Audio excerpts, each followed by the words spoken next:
শুরু হয়েছে ঢাকা প্রিমিয়ার লিগের দলবদল, যেখানে লিজেন্ড অফ রূপগঞ্জের যোগ দিয়েছেন সাকিব আল হাসান। শনিবার দলবদলের প্রথম দিনে অনলাইনে নতুন দলের পক্ষে কাগজপত্র জমা দিয়েছেন সাকিব। গত বছর শেখ জামাল ধানমন্ডি ক্লাবে খেলেছেন সাকিব। ৩ মার্চ থেকে মাঠে গড়াবে ঢাকা প্রিমিয়ার লিগ।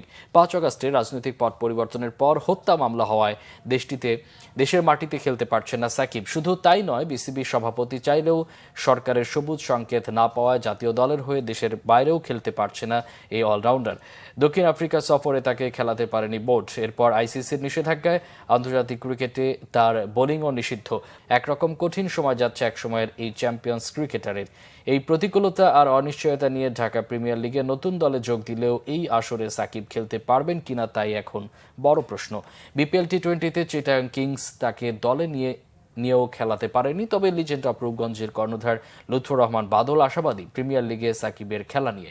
তিনি বলেছেন, তারা রাজনীতিবিদ সাকিবকে নয়, ক্রিকেটার সাকিবকে দলে নিয়েছেন। বোলিং ত্রুটি সারাতে মার্চে ইংল্যান্ডে আবারও পরীক্ষা দিবেন সাকিব। টিমের সবচেয়ে বড় আকর্ষণ সাকিব আল হাসান।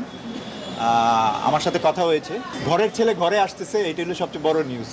আমরা রাজনীতিবিদ সাকিবকে নেই, আমরা খেলোয়াড় সাকিবকে নিয়েছি এবং সাকিব একটা দেশের সম্পদ।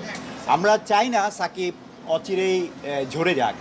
এবং আপনারা জানেন যে সাকিবের অলমোস্ট কেরিয়ার শুরু থেকে আমার সাথে ছিল এবং এখনও ও আশা প্রকাশ করছেন আমার সাথেই থাকবেন।